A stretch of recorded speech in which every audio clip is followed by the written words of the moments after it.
Yes, indeed. It's the Castworthy Podcast here for another Sunday of urban news, politics, sports, and some good old Black American toxicity.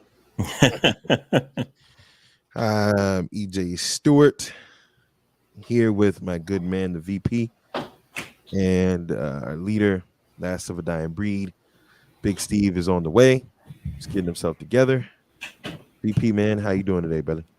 Man, I'm hanging in there, man. What's up with you? Hey man, same old same. I can't complain too much Heard today. Can't complain too that. much today. I had a good day the other day. I was supposed to go on a date, but I didn't. Largely because I feel like if you make contact with somebody and you're communicating via text message, right? And I'm the last person to say something, and I'm always the first person to say something. Kind of feel like I'm chasing you at this point. You know what I mean? So Gotcha. it's just like I don't know. Maybe I should have communicated, but I didn't. My pride was like, nah, dog. I text you last. You didn't say anything, so I'm moving on. And that's No, pretty I much mean, what it was. I don't think you're wrong about that. You know what I mean? Like, it kind of like you kind of feel like you're sweating her or something. So it's like, let me chill. Exactly. And the crazy part about it is the main avenue of communication is via text message, which like I think we might have talked on the phone maybe twice, which is cool with me because I don't like talking on the phone at all. But then it's like, okay, how busy or how bad is your communication when you can't even follow through with text messaging? Yeah. I mean, that's never like I'm a phone person. I'd rather talk on the phone than text or whatever. Like like my sister in law is like that. Like you'll call her and she won't answer, and then she'll text you and be like, "What's up?" And it's like, that is me all the way, bro. Like I don't yeah, I don't care for text. I mean for talking and all of that stuff. I'd rather just text it out. I'm good. But I mean, I mean you where you at in this communication phase. And you know what I'm saying? If I text you something the day before and you give me a one thing response and then there's radio silence, why would I assume that you have time to do anything else if you can't even communicate via text message? I don't see it. I don't know. I nah, don't know. I think you're right. I mean, it sounds like she might be trying to ghost you, and you know, so she's probably sitting on the other side, like, man, this dude didn't get the hint yet. So Yeah, that you have no other choice to feel that way. But you know that I had let 2 days go by once before without communicating, and then she hit me up, basically kind of giving me the spiel saying, she's got a lot going on, a lot on her plate and stuff like that. So, kind of don't take it personal kind of thing. And I'm like, okay, I don't have no problem with that. So I communicate, but I'm not going to keep chasing you. Like, and this text messaging, that's one of the easiest things you could do. right. It's like if you had the ability to post on Facebook, post gym workouts, brunch, whoa, whoa, whoa.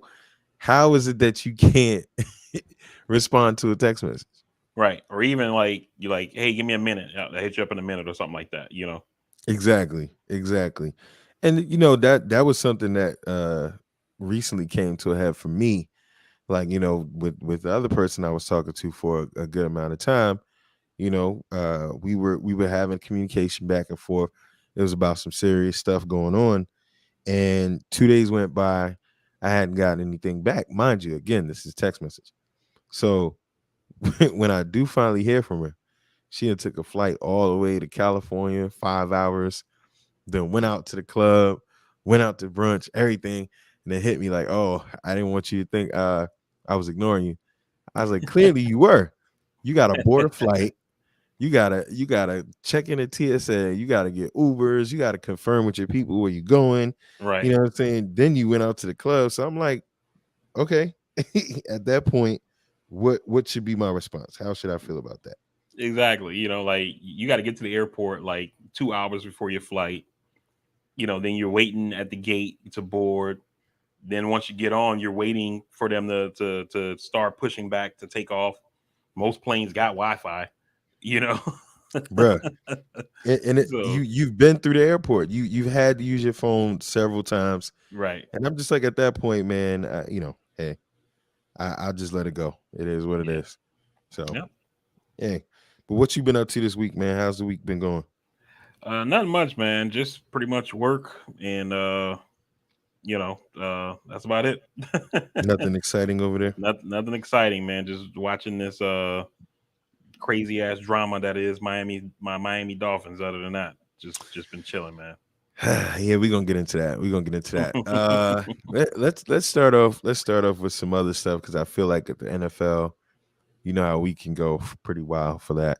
Yeah. Um, Whoopi Goldberg, man. Whoopi Goldberg was in hot water over her commentary on the Holocaust Hmm. and whether or not it was a racial issue. Uh, ABC suspended her, and that's where we are, man. What were your thoughts on that? I kind of I'm kind of on both sides of it, right? So I Mhm. get why they did it, and they had a guy on like the day I don't know if it was the same day or the day after who was from like I think he was from like the Anti Defamation League or something like that. I don't Mm, remember. I don't remember for sure. And Whoopi's comments to me, it sounded like she's saying, being Jewish is a religion. You know what I mean? And right, so that's what made it not racial, right? right. But what the guy from the Anti Defamation League or whatever anti hate group he was from, he was explaining that back when with the Nazis in Germany, they considered themselves like an Aryan race, and anybody that wasn't like Aryan, like like European white, I guess, was basically inferior and things like that. And even though Jews are you know I don't even know if you can classify them as white since they're kind of like from the Middle East or There's whatever, but there's Jewish people from all ethnicities. yeah, that's true. That's true. Black Jewish people. I mean, there's Um, Jewish people from all ethnicities. right, and so, but I think like the guy was basically saying like since they looked at themselves as being like this master race, and they were like basically killing anybody that wasn't Aryan, basically, that's what made it racial, and so that's why I say I kind of see it from both sides. Was a suspension warranted? I don't think so. Like it seems like somebody is making answering a question. They probably don't have all the historical fact or knowledge. They're saying they're answering the question based off their own lived experience, and this is a 60-70-year-old black woman who Right. deals with race in terms of skin color her whole life. You know what I Hmm. mean? So I think you got to kind of factor that in. And 2 week suspension, I don't think that was necessarily warranted, but I don't have a problem with like if they had fired her, I think that would have been a step too far. But you can chalk it up to me like as being a teachable moment. Yeah. Yeah, and I think you're right. And I mean I've seen people from the Jewish community kind of side with her to some degree. I mean, I have a personal friend who I haven't talked to about it yet. But in that realm in which race is what it is. Race is a thing that we now have societally adopted for obvious reasons for Hmm. over a century. But in theory, it doesn't make sense. Like I always say, if there were aliens here, we would still be the human race. They would be aliens. You have different ethnicities and cultures, obviously, but we're all human beings. And Right. yeah, that ideology that came from the Nazis wasn't originally their thought process. It came from the white people in Europe and in America that enslaved people like us. Hmm. So that point was created at that point, and I see where they mean that the Nazis consider themselves a more superior race, and that was their propaganda. Um, but I guess in a sense of Whoopi being a black woman, comparing it to what race has meant for black people for hundreds of years prior to that, or years prior to that, it's obviously our skin and our melanin that set us apart. Where you couldn't we can't hide that, and that's what we live in. But I get it, and I think at the end of the day, when you're talking about the oppressed people Olympics, like who's been oppressed more and all of that kind of stuff, it's just never a good thing to do because Right. people have been impacted. So it's just one of those things where I get what she was trying to do, but you got to be sensitive because we'd be damned if somebody said anything that we didn't like remotely about black people. So, but I You think guys it's are time. pussy. I think it's time overall that Whoopi just gets herself an unfiltered kind of platform where she can just say what the hell she wants. But No, last of a dying no, breed is here. Steve is here. What you got to say, brother? no. You guys are pussy. You guys are Wow, pussy, and you're wrong. You're this is wrong, how and you starting off and they're coming in, huh? and they're wrong. She shouldn't have been suspended. Everything that we've been taught about race all these years and religion is clearly what she outlined, right? And just like what you just said, there are black Jews, sorry, there are white Jews, there are Hispanic Jews, right? So Jewish is more of a religion than it is a race, and that's what she was getting at. She didn't say anything about them not being oppressed. She didn't say that it was warranted. She didn't say anything like that. She basically just said, "Hey, when you're comparing the two, don't call it racism. It's not racism. It's not a race." And I get it. I agree with her. And the only reason she was suspended was because they have to tippy toe him because there's some big wig up at the top. You know it, EJ. The studios are in New York. You know who runs the money in New York. Yeah, yeah. I mean, we didn't disagree with we kind of were in both sides of it. I mean, my thing is again, it's just you got to look at the platform and what you're saying something. You got to look at the audience. She's on daytime TV. You know what I mean? So I kind of feel like Whoopi at this point in her career, she needs to find herself some type of revolt, some type of platform where she just says what she wants to say. Because as long as you're getting that ABC money, you're gonna have to play by ABC rules.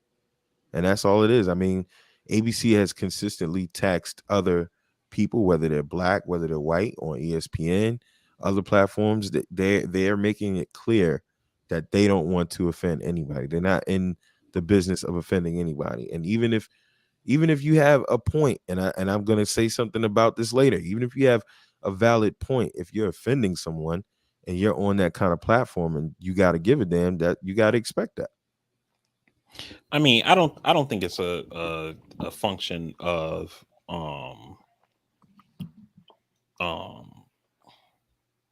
who controls what or anything like that. Like, I don't necessarily even like subscribe to that kind of thinking about it or whatever. I think at the end of the day, you have to look at it like a business. ABC is a corporation. It's owned by Disney, right? And they have to get advertisers to spend money on their TV stations for that corporation to make money. You know what I mean? And so they don't want to offend anybody. And so they have to basically say, okay, this thing happened. People are pissed about it, and we got to do something about it. It's kind of the same thing when you look at when they fired Bill Maher, like back in 2001, after his comments about 9/11. Like, most people, think of Bill Maher as being on HBO because that's where he went. But his original show, Politically Incorrect, It's used to be ABC. on ABC. Mm-hmm. And then he made some comments about 9/11 that pissed people off, and ABC fired him. And then he switched to Yeah. HBO or whatever. So Mm-hmm. I think it's just one of those things where it's like, we're a corporation. This person works for us. And even though they didn't even, Whoopi Goldberg didn't even say what she said on The View, which is on ABC. She was on Stephen Colbert's show, on his late night comedy show on CBS. But because she's always going to be, you're kind of always seen as like where you are, right? Like when I was in the military, you're seen as a Marine first. So they say, hey, this Marine from da da da did this. You're always this Marine. UCF football player did this, so you know what I mean? And so they gotta kind of protect the shield and say, this thing happened, people are upset about it, and we gotta do something about it so that way we don't start losing advertising dollars. No, I agree with you. You guys know I'm always on the side of the company. EJ calls me the company man. So I agree that I agree that they're in their right, right? I agree that they were warrant, they're within their right to do it. I just don't agree with the fact that they did do it, right? I mean, I don't think it's as big as people made it out to be, is all I'm saying. Like, I can get where people can be offended, and nowadays people are offended by anything. Some people can be offended by EJ wearing a blue hat. There's just so many things. People are so soft these days, and you have to be sensitive to what you say. But I don't think I think it got blown out of proportion. It wasn't nearly as bad as it should have been, or it was choosing. Yeah, hey, I mean, we all kind of teeter on the same thing, but going into comments and commentary, Steve's boy, Joe Rogan, is getting some heat for his historical use of the N word. India Ari came out. She shared a video that basically has a compilation of all of the times that Joe Rogan has dropped the N-bomb on shows for various reasons. And then she asked, she basically has been campaigning or talking about how Spotify is giving him $100 million, but only giving the musicians pennies on a dollar. And she didn't want to be involved with them anymore. And Joe Rogan comes out and gives an apology to where he's basically saying, I don't say it anymore. I understand how bad it is. It's not my word to use, but he was saying, oh, but I use it in context to talk about it. I'm quoting when people say it in lyrics and all of this stuff. So why can't I say it? It's a unique word. It's one of a kind. It's the only one of its kind, and only one group of people get to use it. What are you guys' thoughts on that? And we're in this wheelhouse of talking about offensive things. How do you guys feel about this? So one, you guys already know I don't fuck with Joe Rogan at all. I haven't watched Joe Rogan since like Fear Factor. I don't listen to his YouTube channel when it was on YouTube. I don't listen to his podcast now that it's on Spotify. But the whole thing, like, the context matters and all this kind of thing like that. I think that that's complete bullshit, right? And the reason why I say that is that there are words, right, that we as a society have said these things are so bad, right, that we don't even use the word. We call it the N word, right? or Right. or we bleep it out when it's gonna be like on TV or something like that, right? So to me, the context doesn't really matter at this point, right? That's one. Two, this guy knows what he's doing, right? He knows exactly what he's doing. He knows exactly who his audience is, and they eat that kind of shit up, which is why he does it, which is why he did it and did it over multiple occasions, over multiple years, et cetera, because he knows the people who listens to him are for that, right? And it kind of reminds me of like the thing that happened with DeSantis, the governor of Florida, this week, when people asked him about the Nazi rallies or whatever that happened here in Central Florida. And his answer is not to say, I condemn these Nazis in the strongest terms, and they don't have any, our state doesn't want them, and not all this kind of thing like that, right? The thing you expect a normal politician to say. He basically comes out and attacks the people who are attacking them.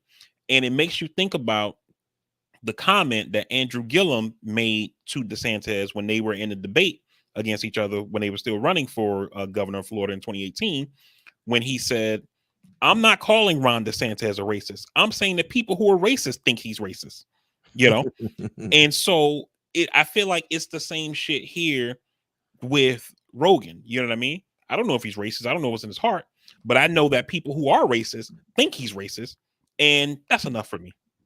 And they align with him. And like I was saying, and I agree. And like I was saying, this Dave Chappelle's boy, you know what I mean? This is Talib Kweli, who is very adamant about being pro-black, hangs out with this guy when he hangs out with Dave Chappelle. So to me, I haven't fucked with him either. You know, I listened to his commentary on the UFC, but we all know what that wheelhouse is. You know, guys come out, had same or similar views as Trump. I believe he's been open to say he's a Trump supporter. I'm not 100% sure, but he's in bed with a guy like Dana White, who was an open Trump supporter. These are all of these people that support this person that for years we may not have felt he was racist. He may not have done racist things, but in that presidency, in that term, people who are racist aligned with him, used him as the flagship, used him as the flag boy, and they aligned themselves with that line of thinking. So, you know, if you can go that hard to align yourself with that train of thought, I have no other thing but to think that maybe you are racist.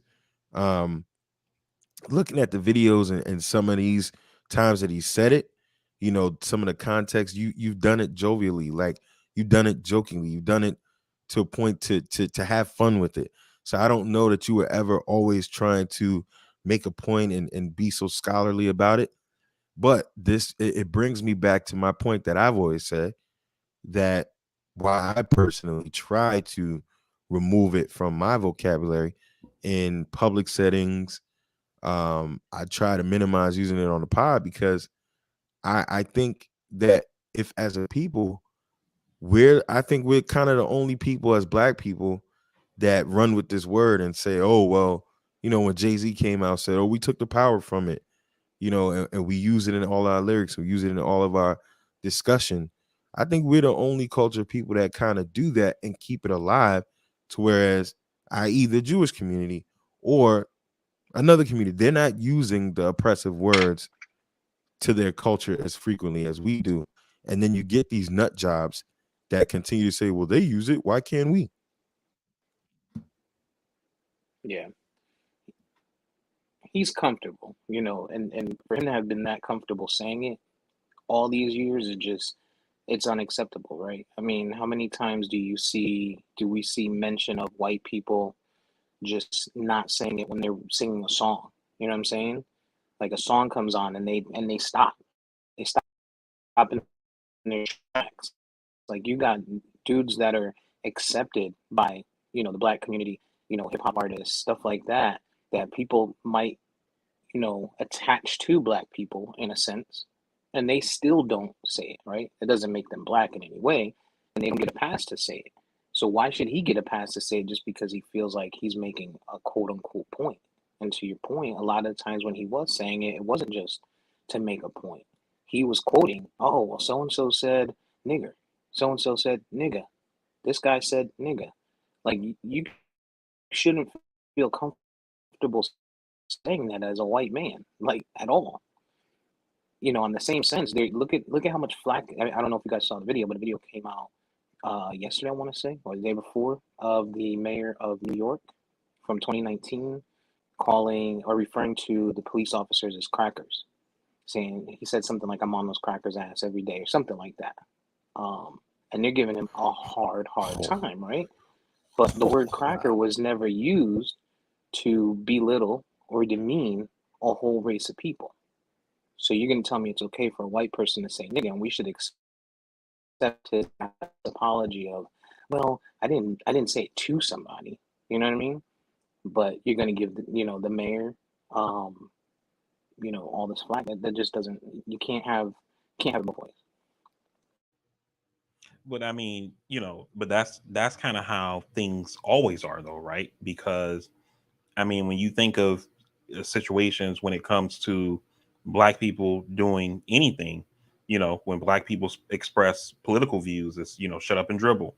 You know, when black, you know, actors come out, you know, supporting a cause, it's like, you know, nobody wants to hear from these Hollywood elites and all this kind of thing like that, you know. But you know, when white people express these same views, whether it's political, you know, things on climate change, whatever, it's like, you know, hey, we need to hear what, you know, Leo DiCaprio has to say about climate change. We need to hear what Aaron Rodgers thinks about the vaccine. You know what I mean?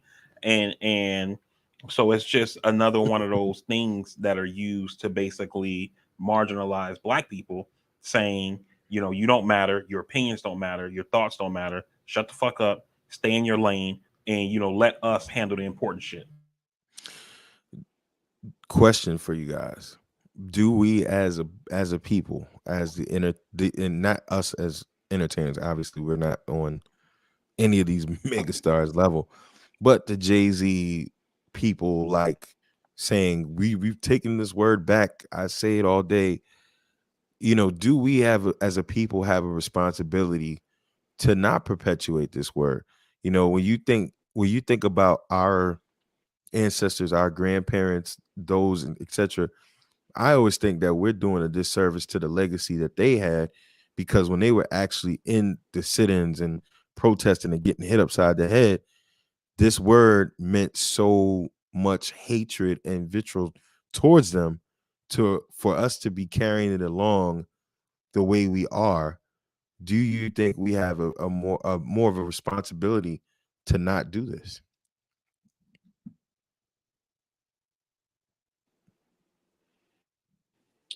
I feel like there's times, to your point, I feel like I should be a little more responsible with it. I think I've gotten better than where I was. I used to use the word like, Um, now it's kind of few and far between, but I also think that there's a place for it, right?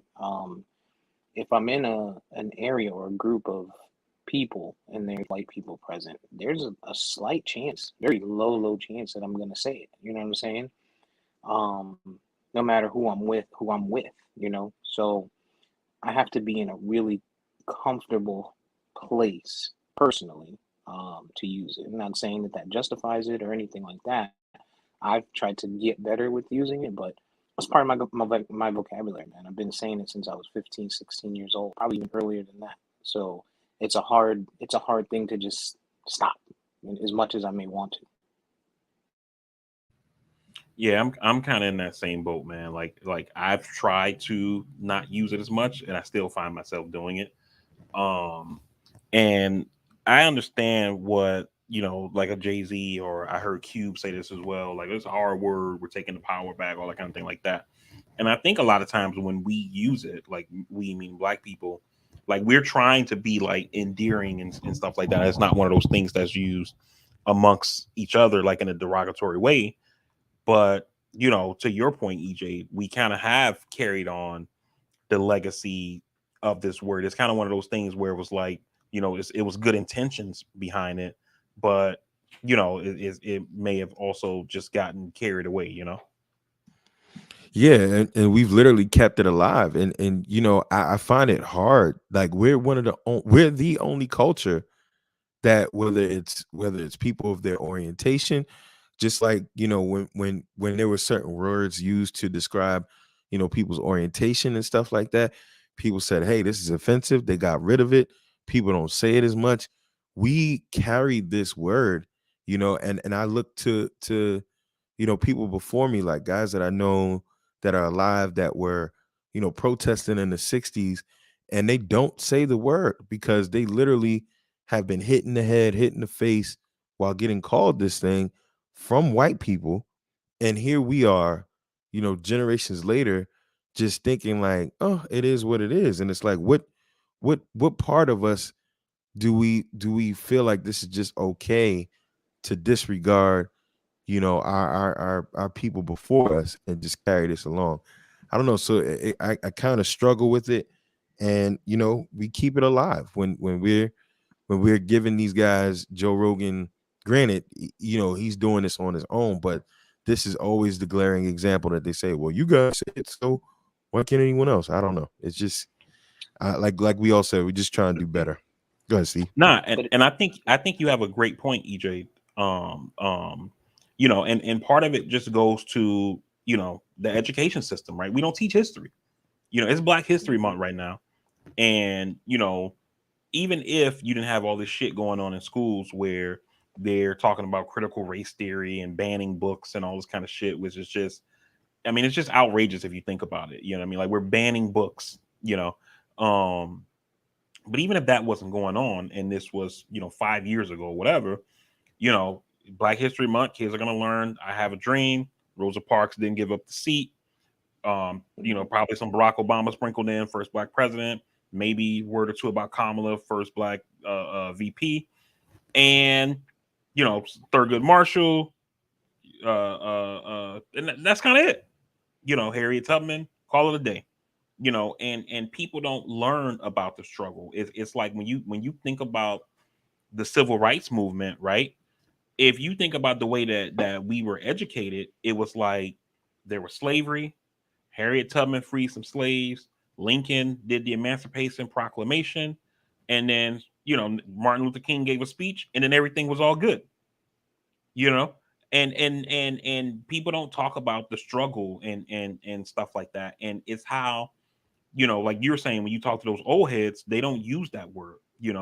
But for younger people, we don't really know about the struggle in that way, the sit-ins and riding buses across state lines and all that kind of like wow, crazy, dangerous shit that these people put themselves in jeopardy doing in order to make history. Basically, we're not taught that, and we're not taught that for a reason. You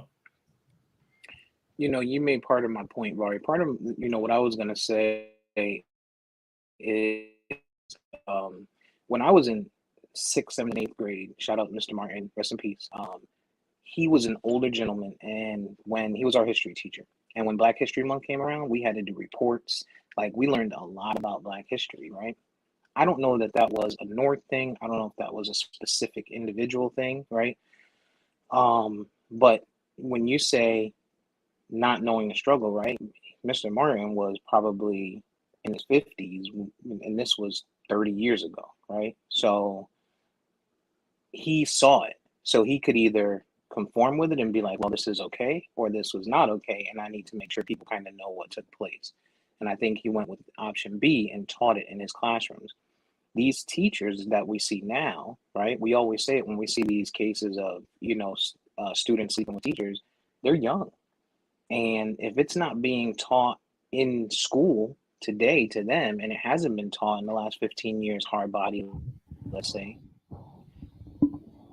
or 20 years hard body, then these same people are now the teachers, right? How do you teach what you don't know? I don't want to say that they don't want to. And we know now that they're trying to ban it, but you can't even go rogue and be like, hey, I'm going to make this part of my personal curriculum because I feel it's important, because you may not know, because these teachers may not know. Well, and Steve, I agree with what you're saying, but I would just caveat that a little bit, right? And say that from the time that me and you went to school, right? And we're both, a few years older than EJ. So I'm not sure if it was this way when he was in grade school. But when me and you went to school, teachers had more flexibility, right? Teachers who taught grade school, it like in the beginning of the year, if you teach a certain curriculum, it's like they would let teachers know, like, you got to hit these points, but it was almost like college, where if you take a class in college, the teacher's teaching this subject and they teach it the way they want to teach it, right? And now in grade school, it's not like that anymore.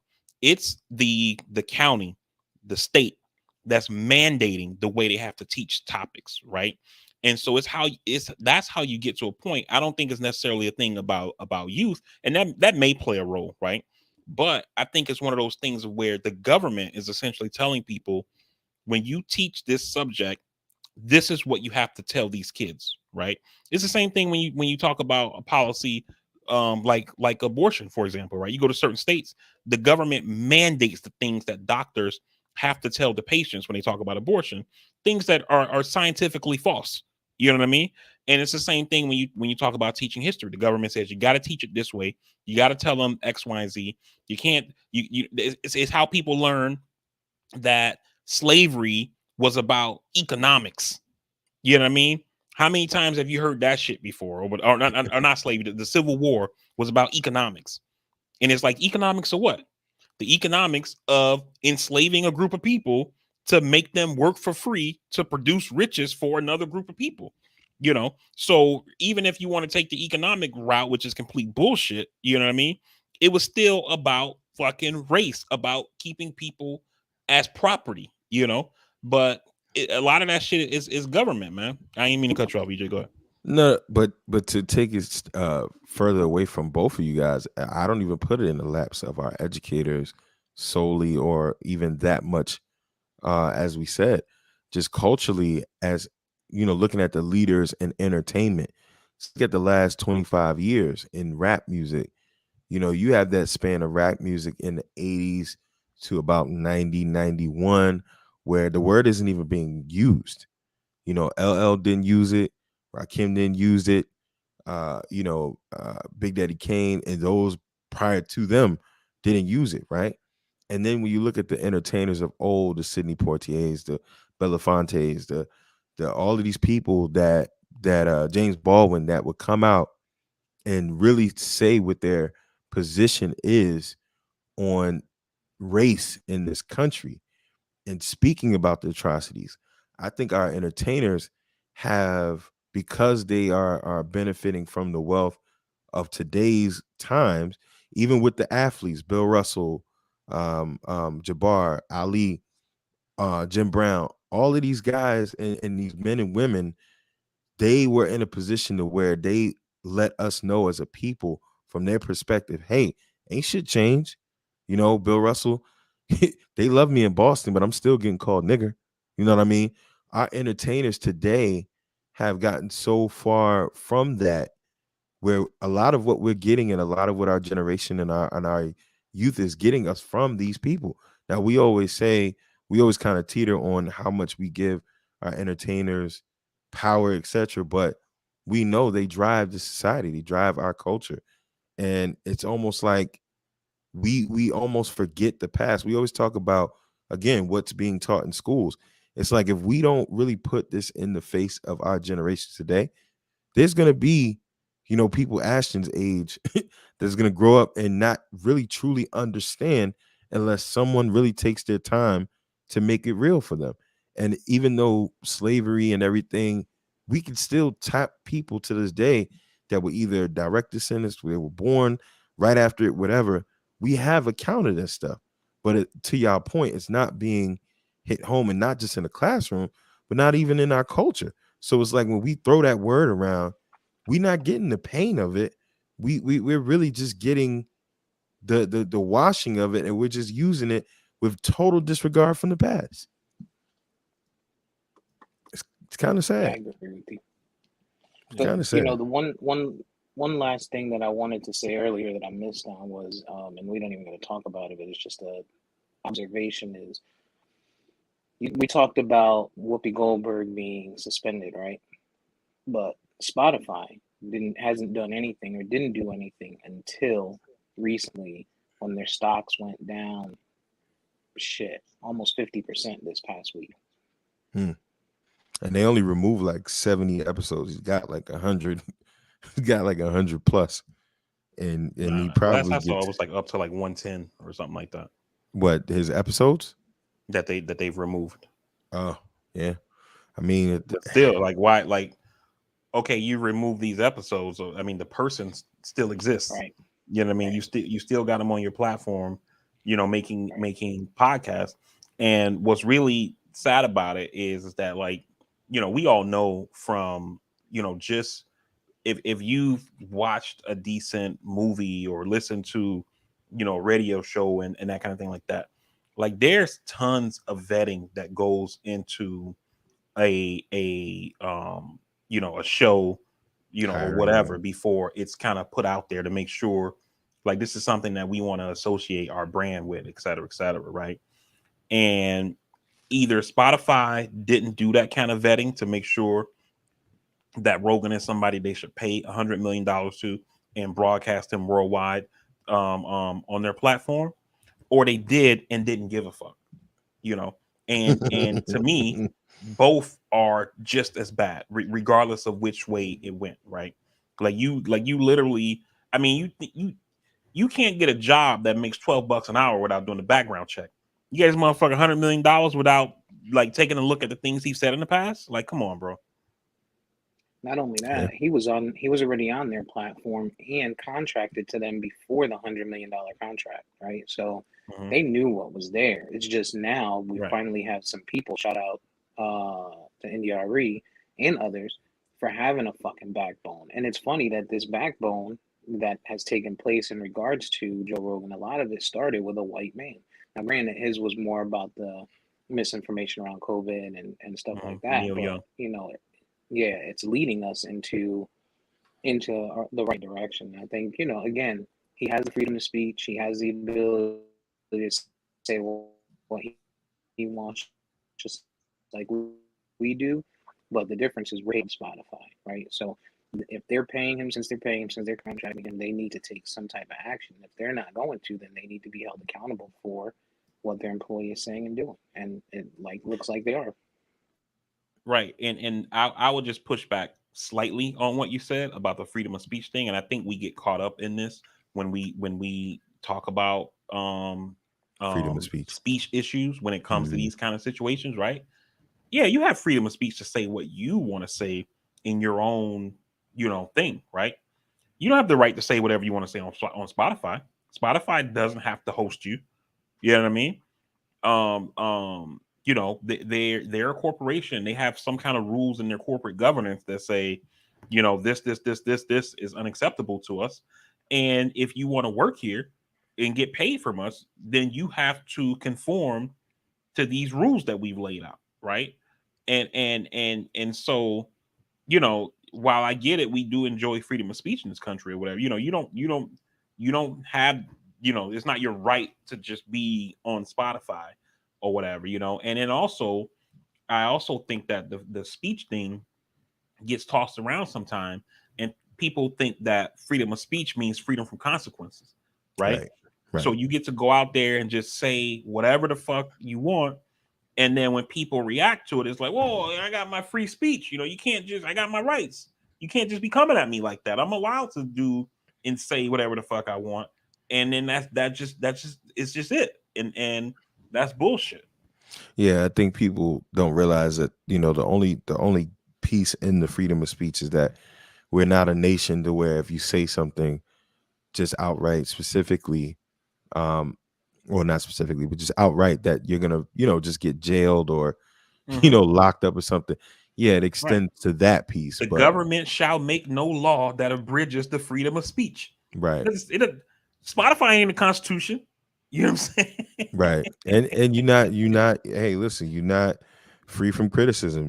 Now I don't recommend somebody go try to give Joe Rogan the hands because if you know better, you might be in for a little tussle. But yeah, I mean, He eats elk huh? because he eats Because he elk. what? He eats Well, I elk. mean, yeah.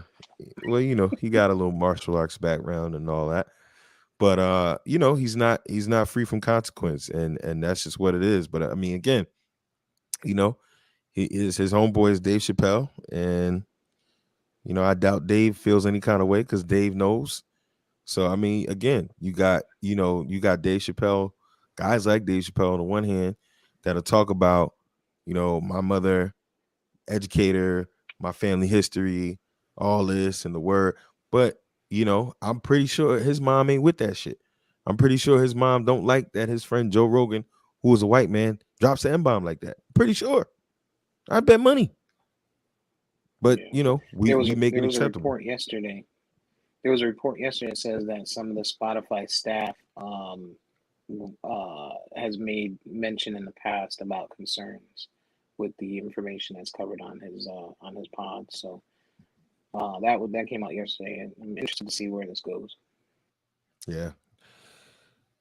Sticking to sticking to large corporations and fuckery. There's a football team in the great state of Florida. They've been a pain in my ass for a long time. Pause. And one of our members here is a lifelong diehard fan of this particular team. And it's the only Miami Dolphins. Miami Dolphins, Brian Flores. VP, I'm going to let you do the honors being that you support this franchise. Talk to me. Yeah, man. So basically, this week, former Miami Dolphins coach Brian Flores sued the NFL, the Miami Dolphins, the New York Giants, and the Denver Broncos, alleging racial discrimination in hiring. And he made some pretty big allegations against the Dolphins specifically, in saying that one, that the owner of the Miami Dolphins, Stephen Ross, tried to get him to engage in player tampering. And the bigger allegation is that they tried to, or that the owner offered him $100,000 per loss if he purposefully lost football games in the 2019 season, the first year he was the head coach, in order to secure a better draft position at the following season's draft. So that's what's going on. The NFL has denied, Broncos denied, Giants denied, and of course the Dolphins denied. Um, Obviously, but it's we'll see what happens when they in the court process. They're going to start collecting evidence, going through discovery and things like that. So we'll see what happens with this thing. But it's been a crazy week for the Dolphins, man. As a Dolphins fan, and I know you have your issues with them. How does this make you feel? I mean, one, I have not been a fan of this owner since he's bought. I was kind of rocking with him when he first bought the team. He was brand new. We didn't know. And then a couple years went by, and he kind of fell out of favor with me. It started when he wanted money to renovate the stadium after the whole incident with the Saints and the Colts in the Super Bowl when it was raining. And the NFL said they had to upgrade the stadium if they wanted to get another Super Bowl in the future. He went to the state to try to get money. State said no. You got billions of dollars, fix your own fucking stadium. And he threatened to move the team out of Miami because of that. And then while he's in the middle of making this threat of moving the team, he sends $100 million of his own money to the University of Michigan, his alma mater, for them to do some kind of shit there or whatever. And so that was kind of like it for me with him to begin with. This allegation here about him wanting to pay to lose and player tampering and all that kind of shit like that, it just made me not like him more. I've wanted him to sell the team for a while.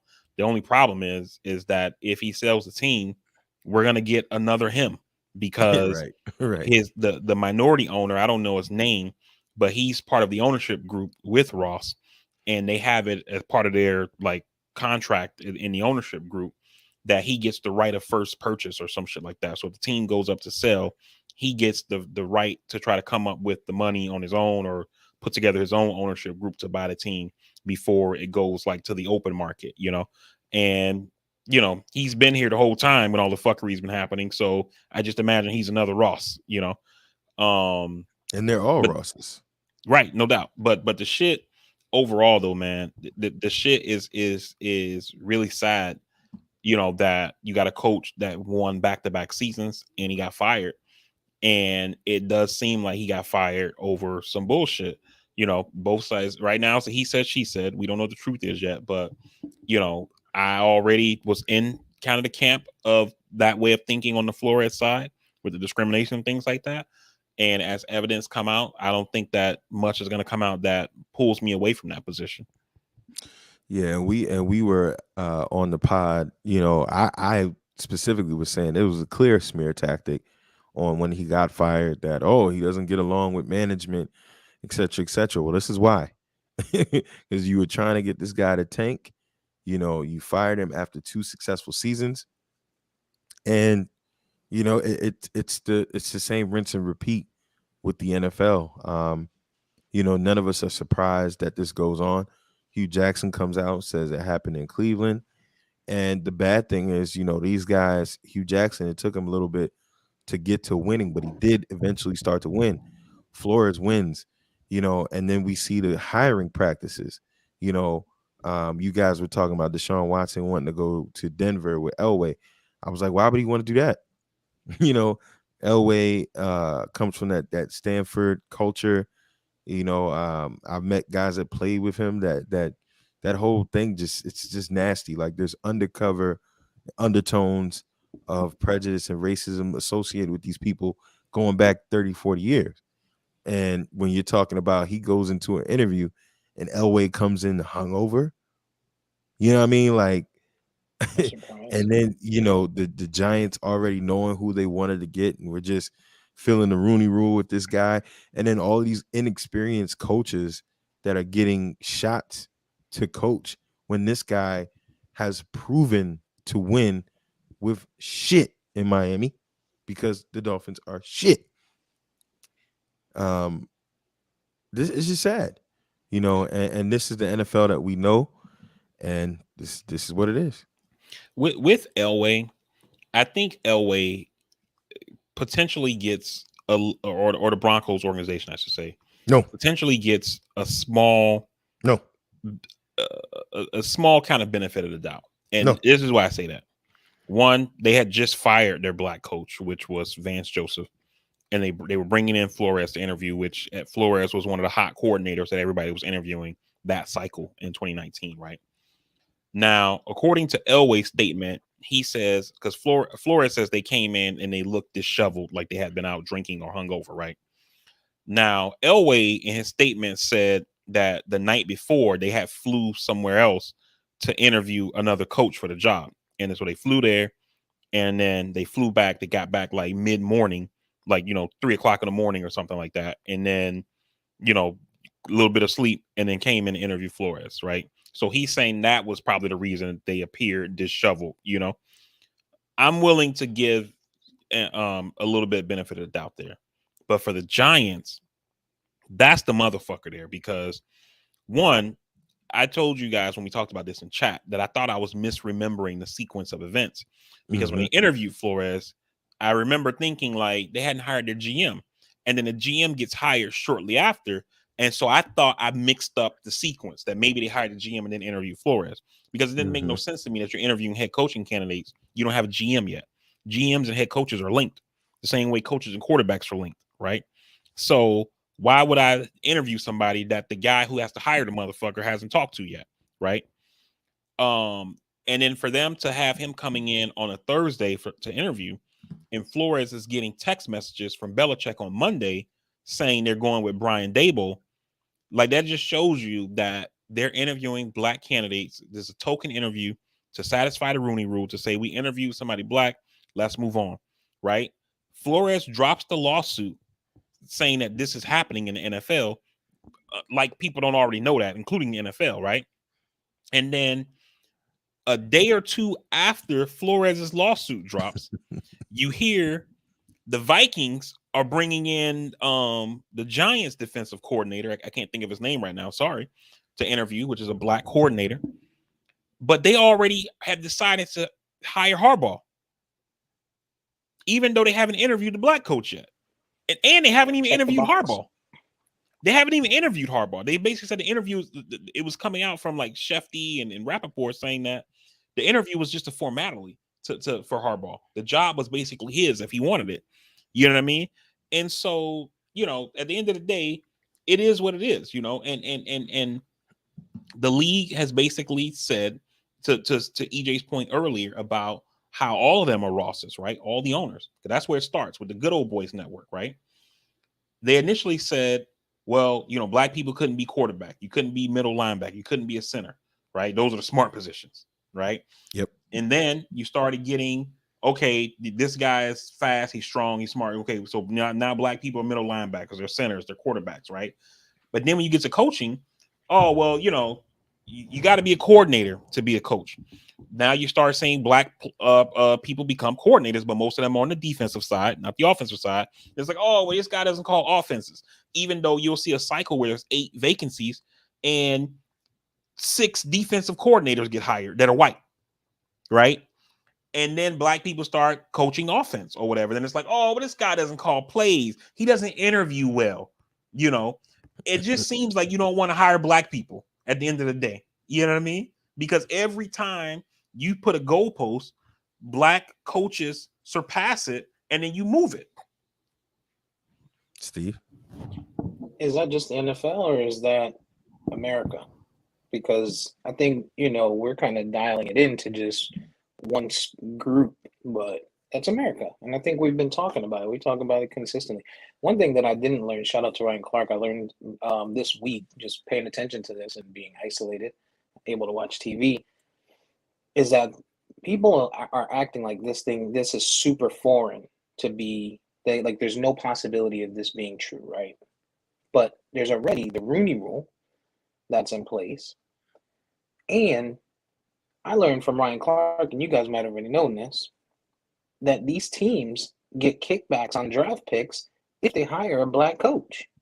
Yeah, we talked about that. We talked about that.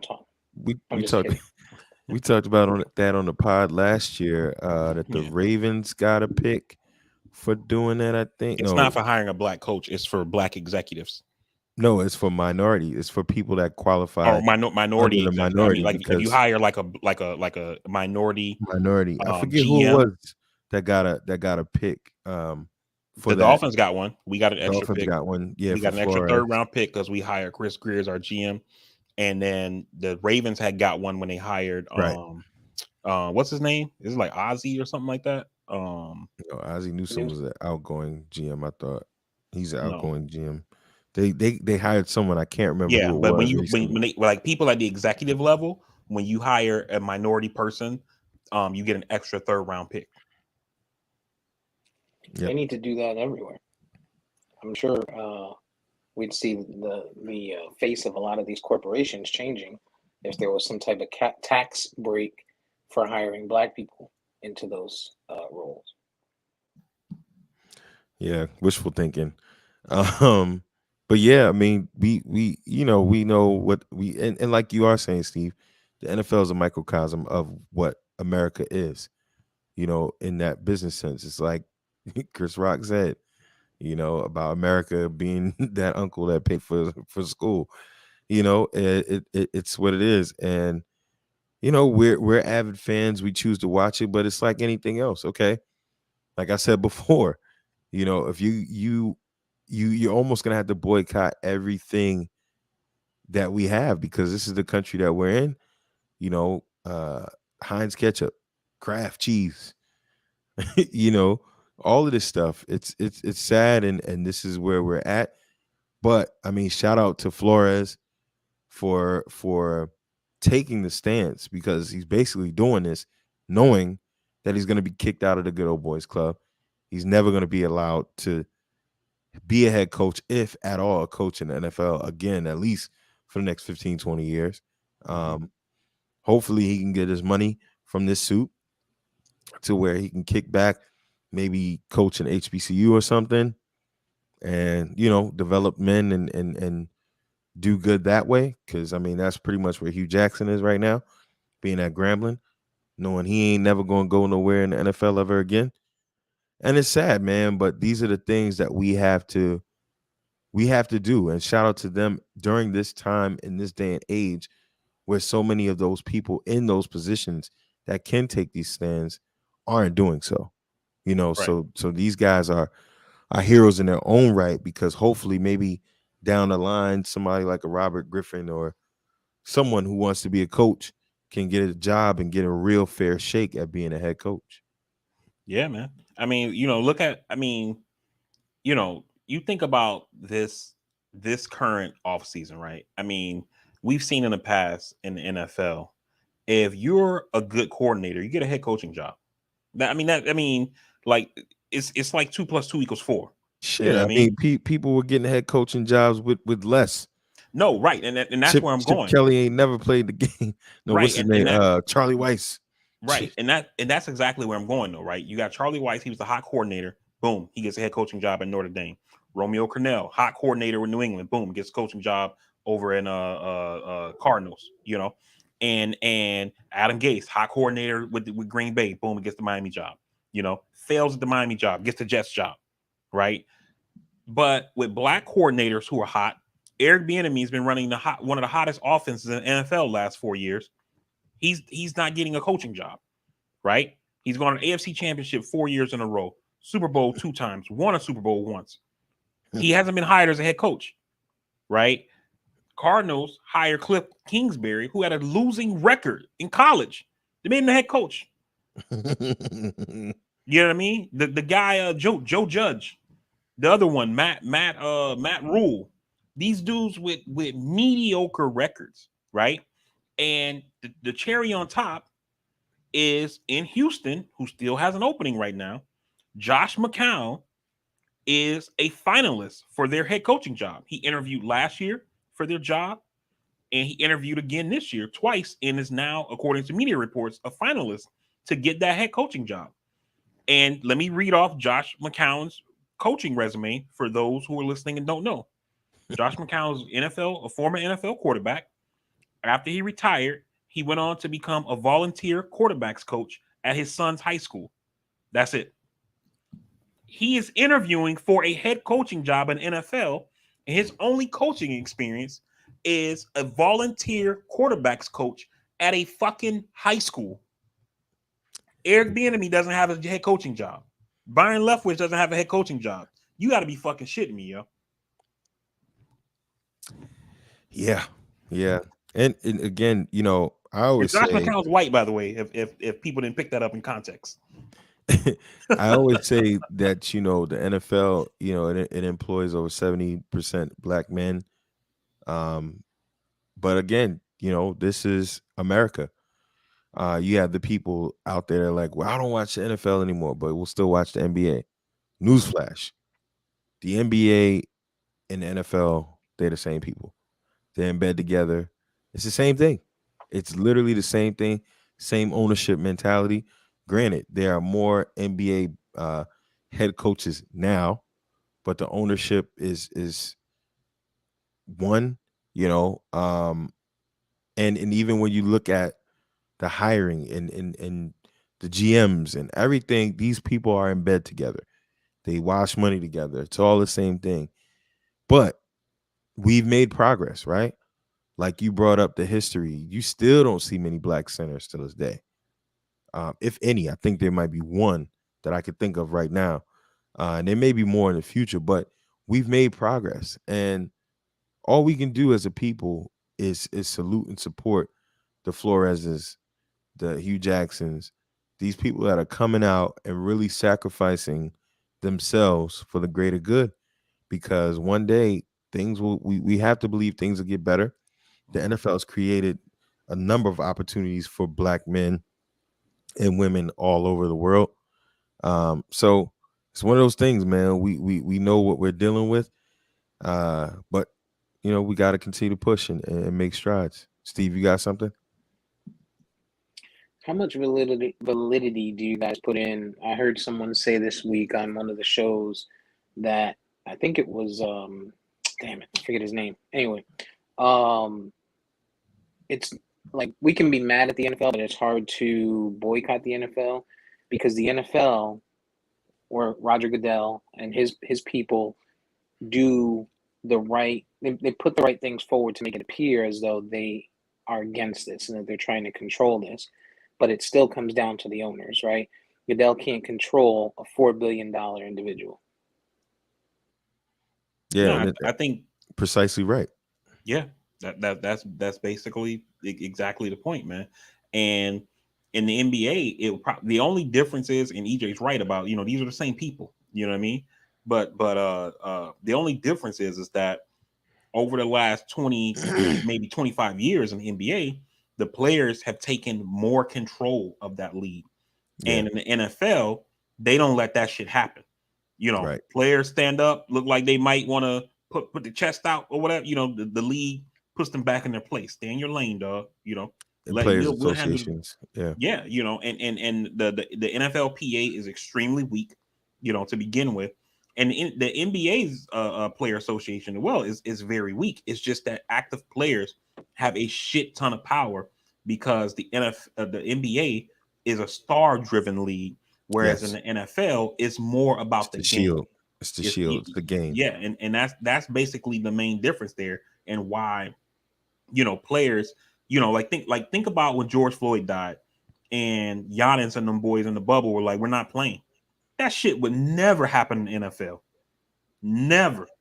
You know what I mean? Like these dudes literally on their own canceled a game. That shit won't happen in the NFL.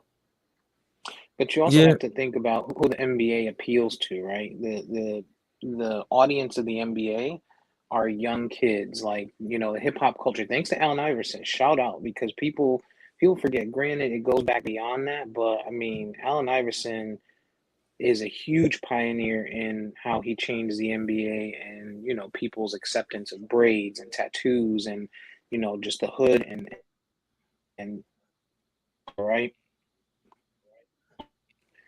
With the NFL, to EJ's point, it's the good old boys, it's the backwood, it's the potunks. They can run a whole season with replacement players for the NFL, and those people will watch it because they like the concept of it. But you can't do that with basketball because you get rid of all the black players, the game's done.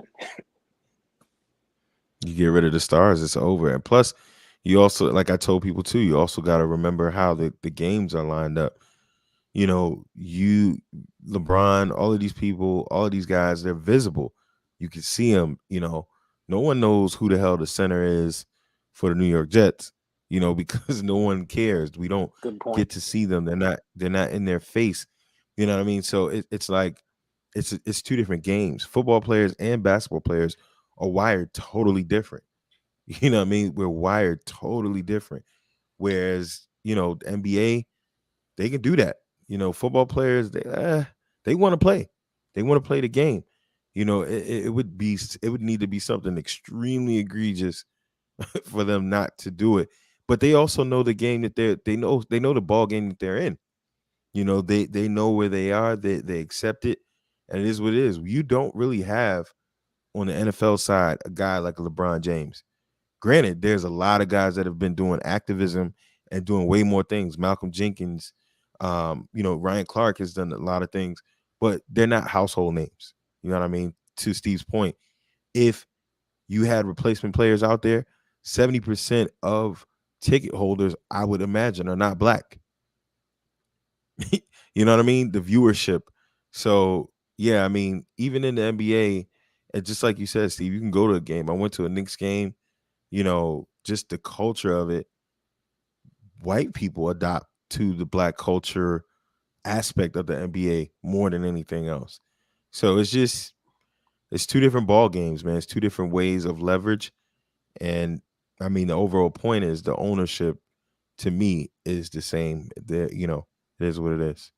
No, I think that you're right, EJ, but I also think that, and I'm pretty sure you agree with this, that representation matters, right? Mm-hmm. And so when you think about the NBA has a black owner in Jordan. Not only is he a black owner, he's a former player. Yeah. You know what I mean? And so when they're in those owners meetings, Jordan has a voice like no other when you talk about, the owners getting together, et cetera, right? And the NFL has a minority owner. There's no black owners, but they got Shad Khan, who's like Arab. You know what I mean? But his experience isn't our experience. Like he's not even from here. Like he's from somewhere in the Middle East somewhere, and he moved here at some point. You know what I mean? But it's so you have to factor that in when you look at NBA leadership, right? The deputy commissioner is that guy Mark Tatum, who's a Vietnamese American. You know what I mean? So there are minorities in the power structure of the NBA. Yeah, those minorities are a minority within the power structure, but they're still there. They have a voice. You know what I But mean? but to be fair, like I always say, the NBA hasn't done anything earth moving. Like No, even with I'm not saying that at all. no, yeah, I I'm know. just I'm just going yeah. back to the fact of the differences. There are no differences because even still, in that whole Kaepernick situation, right? We still ignored the fact that we're not saying Kaepernick getting blackballed was not a bad thing, but that came with the territory, right? Mhm. But even in that, right, the NFL still is the only league between the two where that protest would be allowed. In the NBA, if the players come on the floor, they must stand appropriately in uniform for the national anthem. Yeah. Now, do they want to come out? That's another thing, all that other kind of stuff. But the NBA hasn't changed that yet. They haven't given them permission to kneel or do anything else. The rule is still the Gotcha. same. Gotcha. So, I mean, not countering what you're saying, it just popped up in my head No. that, I got you. I didn't think about it from that aspect, but yeah, you got a point. Yep. yeah. But we lost Steve here, but to get into a lighter note, Tom Brady, you have been vindicated. Tom Brady has confirmed that he's retiring. If we had an applause button, you and I could run that thing all day long. I mean, Tom I knew Brady, his. I mean, it was a good. Like, look, he had a I'm good run, not dog. saying everything that Shefty, huh? He had a good run, dog. Yeah, no, I'm not saying everything that Shefty reports is 100% accurate, right? But I feel like you look at his comments after the game when they lost, everything was gearing towards him retiring. Shefty puts out the report, and then even when it first came out, they weren't denying it. They were basically like, no decision has been made, et cetera, et cetera. And then like after like 5-6 hours, they finally came out and denied it. And then like 2-3 days later, he retired. And Right. so, or officially retired, I guess I should say. Right. So yeah, I mean, he had a good run, no doubt. I Hang it up. don't like him. I never did like him. I like Tampa I Tom. no, the thing for me is it's like I always tell Steve, right? I can acknowledge Tom Brady's impact on the game, his greatness on the field, but I also have to put some asterisks and some caveats to say there's some exceptions to that greatness, and that's all I'm saying. Like, I'm not saying the guy wasn't a great quarterback. He was. The dude turned Wes Welker into a Pro Bowler, into like a top 10 receiver, basically. You know what I mean? And Right. and so you gotta acknowledge that, but you also gotta fucking, acknowledge people are onions, right? And the guy's a fucking cheater. And I always say it. My staff sergeant told me when I was in the Marines, Oh my you can God. build 100 bridges, but if you suck one dick, you'll always be a cocksucker. And this guy, Wow. he fucking cheated. He's a fucking cheater, and that's it. Oh my gosh. The Marines, you guys are special. Tip of the spear, baby. You guys are a special bunch. So his retiring brings up the debate of the greatest athlete thing here, and I'm trying to find that list. And we're welcoming Steve back to the cast. Steve, we just talked about how VP's been vindicated about Tom Brady retiring. And what were your thoughts on that? Tom Brady retiring. Well, he still got us on mute. I can give you Steve's thoughts. Tom Brady's awesome. He's the best quarterback ever. He invented sliced bread. You know, this guy, like, quarterbacks weren't even a thing until he became a quarterback. It's You know, nasty. this guy It's just nasty. changed. He changed the face of the game. Like, they should take off Lincoln, who freed the slaves from Mount Rushmore, and put Brady. Like, is that serious? It's nasty. So looking at the picture that Steve has shared, I think this might have been Teddy Bruschi giving his top 5 greatest athletes of all time. He has 5 Serena Williams, 4 Tom Brady, 3 Babe Ruth, 2 Muhammad Ali, and number 1 Michael Jordan. When you say greatest athlete, are we considering the level of success?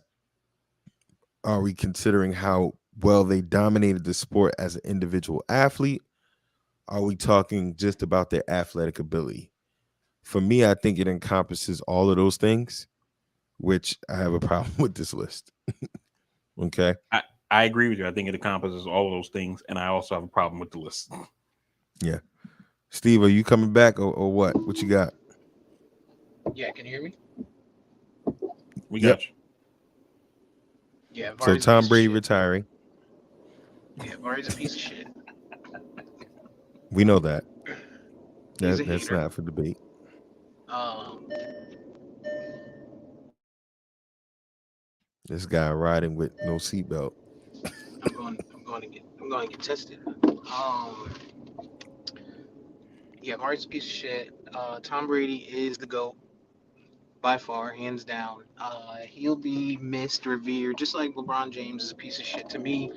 But I understand that there's going to come an opening night that there's going to be no LeBron James sooner than later. So we have to appreciate his greatness while we have it. We've already missed his opportunity to appreciate Tom Brady because he's just an all-around hater.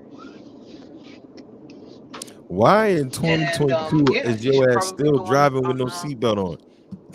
They should put him on the penny.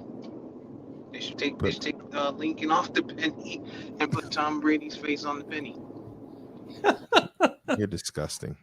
Right. They should put Brady on $2 bills. Somebody don't got to see his ass no more.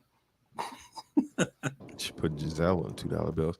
So we were going into the greatest athlete debate, and I just ran down that top 5, and I was saying, are we talking about success, individual play, individual dominance, and athletic ability?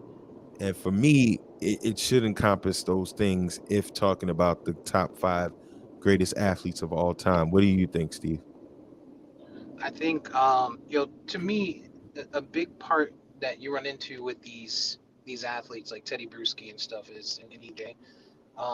Luckily for you, you continued your education. Is they go into sports and they forget about their education. They forget about um, the meanings of words and vocabulary, right? So when you talk about athlete, that's all encompassed. You can't, like, that list is not an all encompass list, right?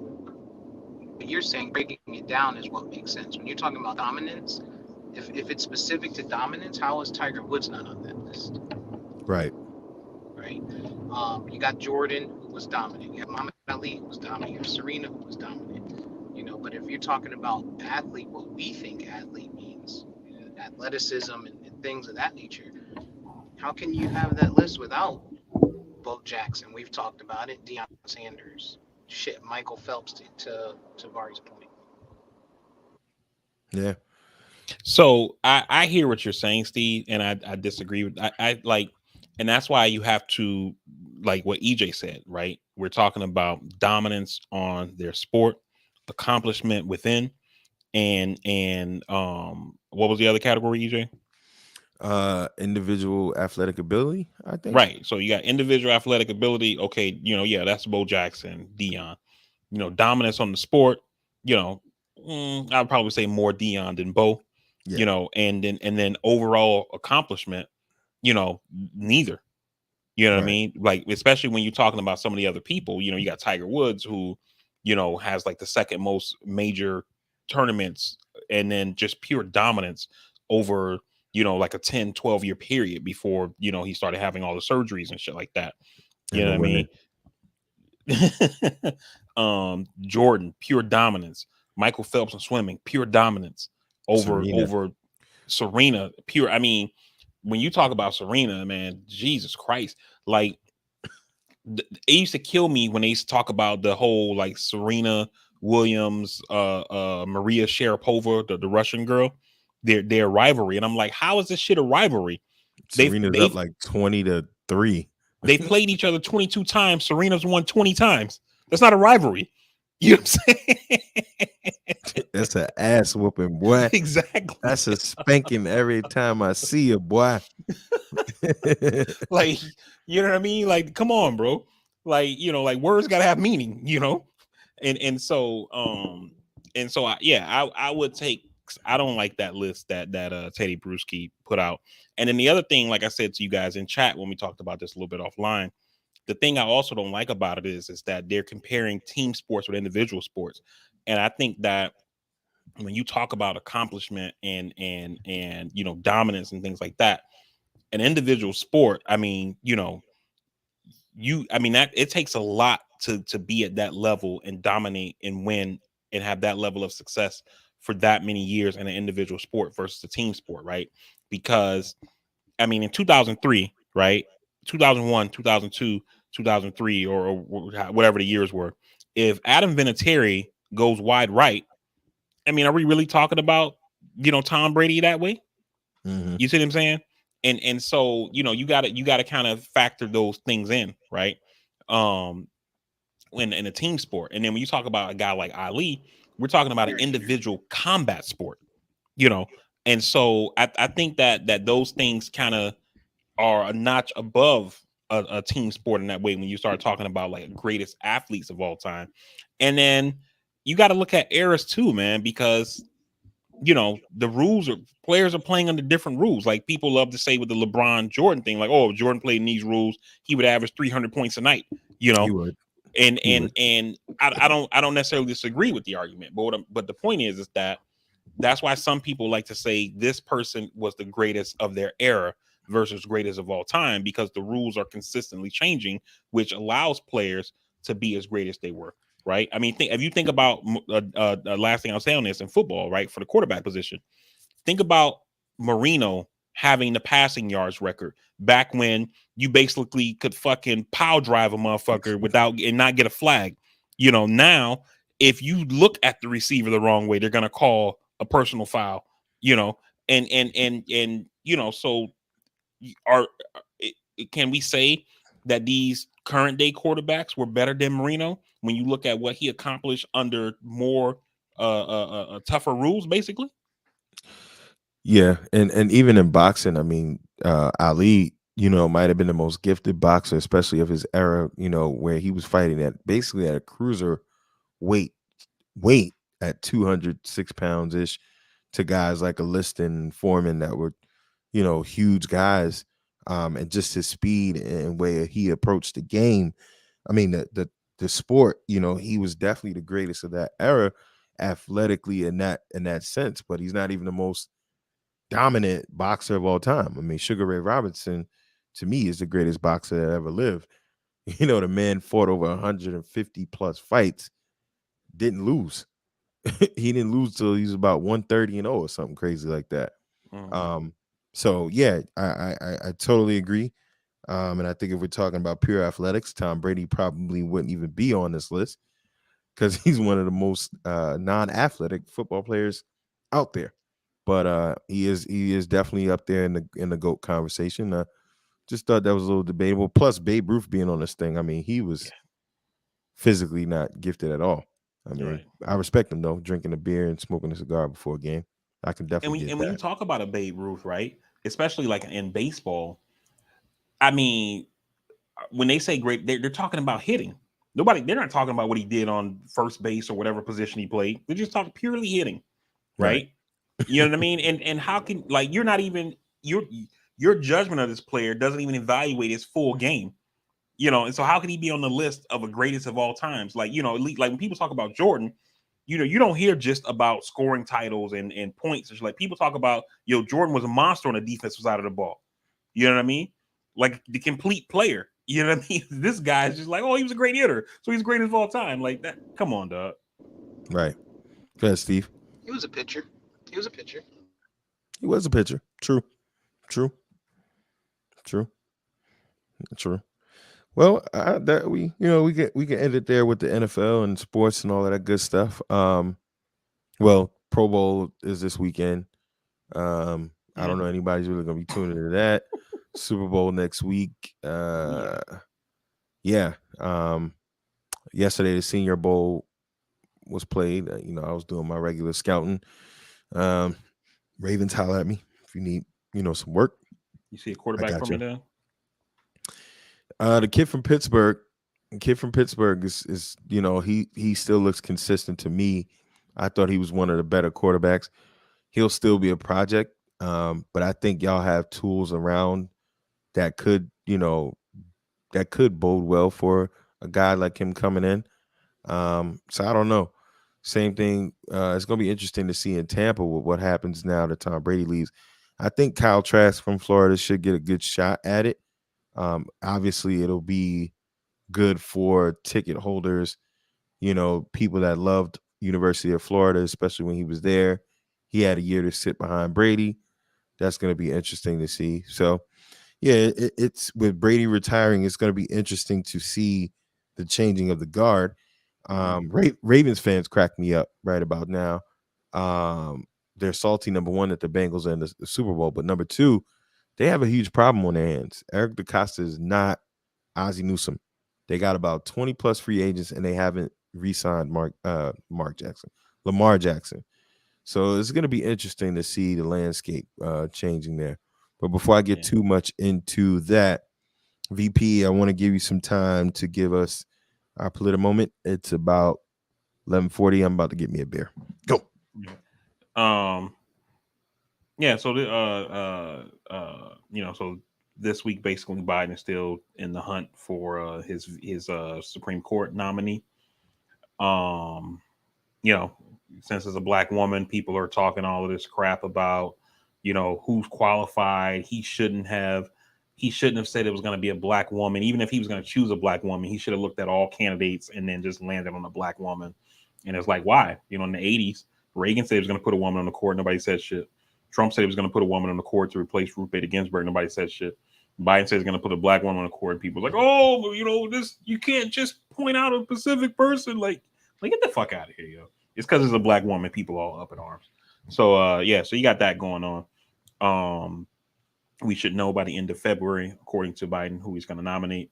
Also, this week, Biden restarted a initiative that was under the Obama administration, which was the cancer moonshot, like basically like putting real government money behind research to try to defeat cancer. Is something that's near to Biden's heart. His son Beau died of brain cancer, and then also Kamala, her mother, died of breast cancer, and so they both spoke about that this week. Biden also was in New York for to visit with New York City Mayor Eric Adams over these police shootings in New York, and has promised more funding for police. I don't know what the fuck he's thinking here, but that's what he's doing. And I wanted to know how you felt about that. Yeah, because it seems as though he's proposing to fund more money than, according to that graphic that Al/Steve put in the chat. He seems to be funding more, than any other president in the last probably maybe 8 more years. Mm-hmm. He, and part of what happens here on the political front is that, we've said this before on and offline, that Democrats are pussies, right? So Republicans for years have labeled them as being soft on crime. So then when a Democratic administration comes in, they have to prove that they're not soft on crime and then go above and beyond to get over this bullshit that their opponent puts out about them, right? Instead of just saying, it's like your opinion, man. And then, keep it moving, So I feel like what you're seeing here with that is a function of that. Not to mention that Biden to the pressure. Right, but Biden is also a cop guy, right? You got to also put the person into context as well. And Biden has talked over the years about how the neighborhood that he grew up in, everybody in that neighborhood either became cops, firefighters, or priests, and then he always makes a joke, says, I wasn't smart enough to be either, He's not joking. So when you put that into that kind of context of, this guy grew up around people who were in that line of work, he knows a lot of them. He's, heavy union guy, not just, like laborers unions and things like that. But, when you talk about firefighters, police officers, things like that, one of those police unions endorsed Biden over Trump, and most of the police unions usually endorse Republicans, Mm-hmm. And so I think you got to put that kind of thing into context about who the actual individual is. But you know what I mean? Also within that, though, there's got to be some reflection on policy, because since he's come out very sternly on, the vaccination, policies that have influenced state and local governments, a lot of police forces around America have lost cops. Granted, that's been their personal choice, but the backlash is now, our hands are tied. We can't get these people in. So we need kind of some money to find some ways and figure this out to get some people here. I mean, I think I don't, in my mind, I don't think that police departments, overall are underfunded. I mean, New York City's police department pays hundreds of millions of dollars. It's one of a kind. It's one of a kind. No, it's one of a kind. But it's not. Not just them. The police department in LA the sheriff's department in Also LA, one of a Miami, kind. Atlanta, New Orleans, Minneapolis, Miami. I don't know about police those other departments, places, but police departments throughout the country, police departments, sheriff's offices, etc., throughout the country pay billions of dollars per year and wrongful arrest, discrimination, abuse, and all this kind of so to me they're not underfunded. They need to do better. And then there's a whole pool of money they got where if they wouldn't be paying fines and shit like that for violating people's rights or beating the shit out of them, unjustifiably killing them and things like that, they'd be okay. no, I think you're totally right in that aspect. And I've always said this again. It's not about just defunding them. It's about changing the culture. It's about changing who's running the show. Because I mean, I'll be honest, man. In a city like Baltimore right now, we're down hundreds of cops, largely supposedly because of this COVID thing. But another large part of it is they've been taking so much damn flack because of the culture that's been created here. The department has been called to be so corrupt, etc. And people, they've been getting a lot of backlash, and a lot of these people don't want to work here. But as we said before, you got to change the culture in your hiring practices. Weed should not be a reason to disqualify somebody from being on the force. But we've said culturally what that is. That's we talked about that. But I'm in one of the most violent cities in America, and we're down hundreds of cops. And the idea is, sure, policing is what it is, but at the core of what it's supposed to be, if it's being done right, maybe things would change, right? But we have a problem. We have a shortage of cops for various reasons. And I think Joe realizes that in these times, people are not getting less violent. And so while he put in the mandates that he did, he's seen the numbers. The people that gave him the money, they're talking to him. They're saying, hey, you got to do something about this. And I don't blame him totally. Again, I blame him more for the things like we can't get this George Floyd bill passed. Give him the money, but let's get this George Floyd bill passed so we get some accountability. Yeah, I'm with that. I think the part of the issue too with cops, when you see cops quitting, whether it's over a COVID policy or backlash they're getting from the community and the public and things like that, is that we've spent too long putting cops like on this pedestal. You know what I mean? And it's like they can do no wrong. And you think about this, right? When police departments put in policies, and I'm going to use New York City because they're probably the most visible police department in the country, just because most media is based in New York, and so this police department gets covered like no other. And it's the largest police force in the world, right?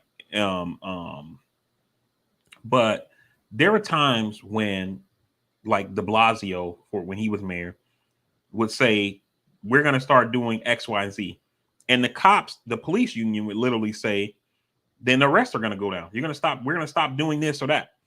These people are literally saying, if you put rules on us, we're going to stop doing the job.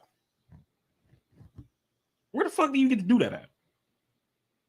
Yeah. You know what I mean? Where do you get you go to work and your boss says, hey, EJ, I need you to do X, Y, Z. And you say, well, I don't like that. So, if you're going to make us do this, then I'm not doing the job.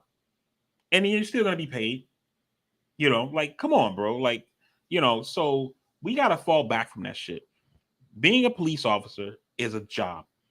It's a job that you apply for. It's a job that comes with fucking rules and regulations, just like in the fucking military. And you understand that when you signed up for this job, you signed up for a job where there's going to be people put in charge of you who tell you what you can and can't do. And then you got to just live with it. As long as nothing illegal, then you got to roll with it. You know what I mean? Like, come on, bro. Like that's, I don't know. It's yeah, and it gets back again to the culture of what you're bringing people in. When you have people in Baltimore City who are police officers that grew up in Scranton or York or wherever, you know, I don't know about Scranton, but I believe Scranton is heavily. It doesn't have a lot of black people. Let's just assume. Fuck it. No, I mean it's But Pennsylvania. So no. well, I mean, Pennsylvania has cities with black people, right? But No, I mean I know. I mean yeah, Philly, you know, Philly, Pittsburgh. Like Philly, York, there's this thing that Harrisburg. that James Carville says, Bill Clinton's campaign manager, the bald dude looks like Skeletor. Yes. When he talks about Pennsylvania, he said Pennsylvania is basically 3 states, right? You can break it down in 3 parts. It's Pittsburgh on the west, PA. Philadelphia on the east, and Alabama in the middle. Yep.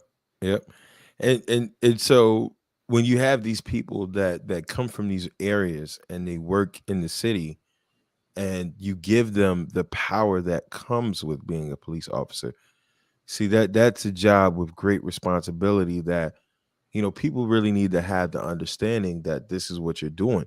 You're literally potentially having someone's life in your hand more times than not.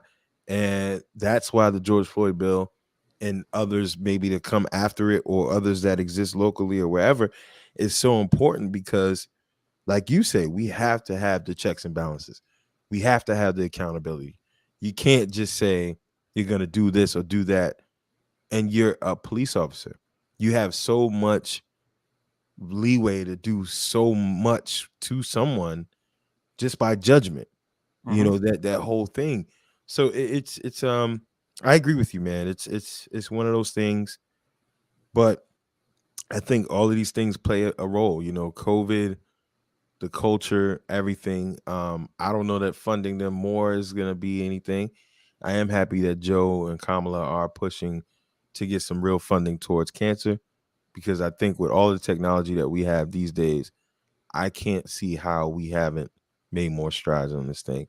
And there's research out there. There's things that different places are doing. It's just not something that's available everywhere. So shout out to them for that.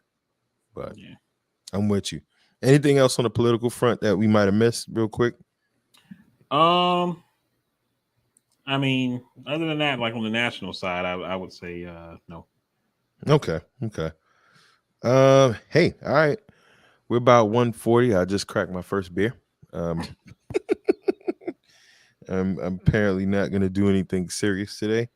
Not going to operate any heavy machinery other than the stove or my embroidery machine. That might count.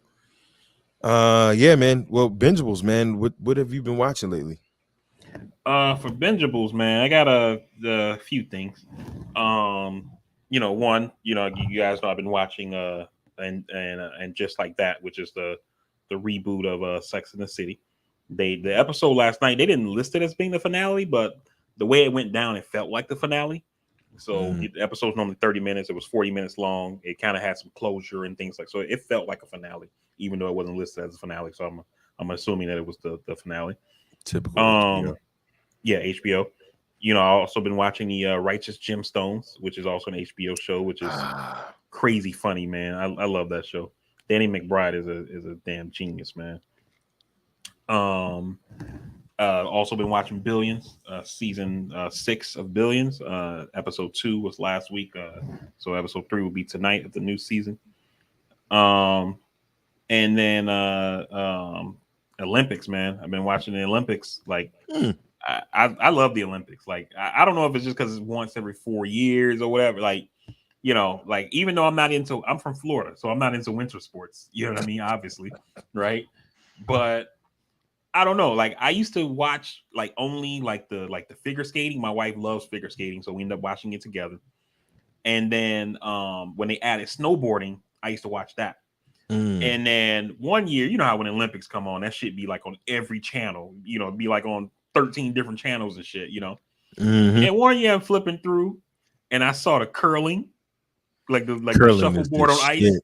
Curling is the shit. Yo, and at first I'm watching like, what the fuck is this? You know, and then I'm like captivated, dog. Like, so yeah, I fucks with curling, yo. Curling is the shit, yo.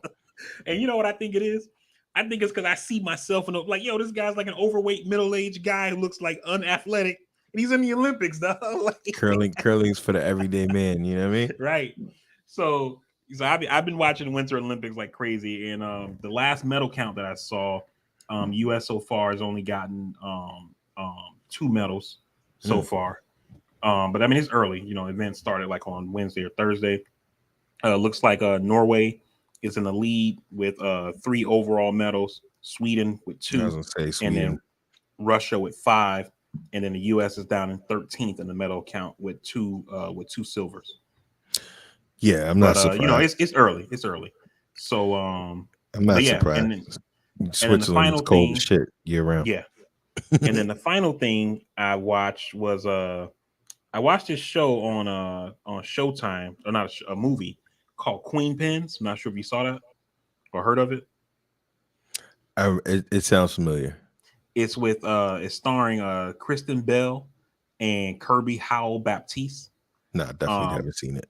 Kirby Howell Baptiste, like I've seen her in a bunch of stuff, but never knew her name. But I've seen her in a lot of stuff that I've seen before. But her and Kristen Bell are like the main stars of this movie. It's basically 2 women who coupon, and then they start like selling like illegal coupons and making money. And then the guy who capturing some more stuff black people do. Right. And then it also includes Vince Vaughn, who plays a postal inspector, who's like the cop investigating. And then this guy named Paul Walter Hauser, who I've also never seen in anything. But that guy, Paul Walter Hauser, he like steals the movie, yo. He is so, in every scene he's in, he's so good. He's so funny. And so it's kind of like a comedy kind of. They basically start stealing coupons and then selling them. And then the guy, his name is Ken Miller, who's the Paul Walker Hauser guy. He plays that character, Ken Miller. And Ken Miller is like a loss prevention officer for one of the stores. And so he starts to investigate the fake coupons, and then he ends up like finding some shit, and then he calls in the feds, and that's how Vince Vaughn gets involved. He's a cop or whatever. But the movie is really, really funny, man. You would like it. It's not one of those like it was the funniest shit I've ever seen in my life, but it's funny. And like I said, man, that guy fucking Paul Walter Hauser, man, he just steals that. He every scene he's in, he's funny as shit. Like there's this one, like I don't want to give too much away in case you watch it, but there's one scene where like he's flying back from one of the stores. He's like a regional loss prevention manager, so he's always traveling. And he's on the plane going back to like wherever it is he's from, like his home base. And plane's getting ready to land. He's sitting by the window, and this lady's like, "Hey, excuse me, sir, do you mind if we switch seats?" She was like, "My daughter really likes to look out the window as we land, and it kind of helps calm her down, like as the plane is kind of going down." And he's like, "Yeah, I mean, even if I wanted to, he was like, this would probably be a good thing for your daughter because it would kind of show her she doesn't always get what she wants. Like the world doesn't work like that." And he's right. He's right. He's and the right. lady's like paused for a second, and she's like, "Are you fucking serious, dude?" He turns back to the window and keeps eating his pretzels. He's right. He's absolutely right. That brings loss prevention. I worked that job for like a summer. And I'm surprised that that's even still a thing, because you can't pursue the people, you can't do nothing about it. So it's just like, what do you? I don't know. But anyway, okay, I'm gonna have to check that out. Queen Pins. I started to attempt to watch The Woman in the House Across the Street from the Girl in the Window. Couldn't get through it. I couldn't get through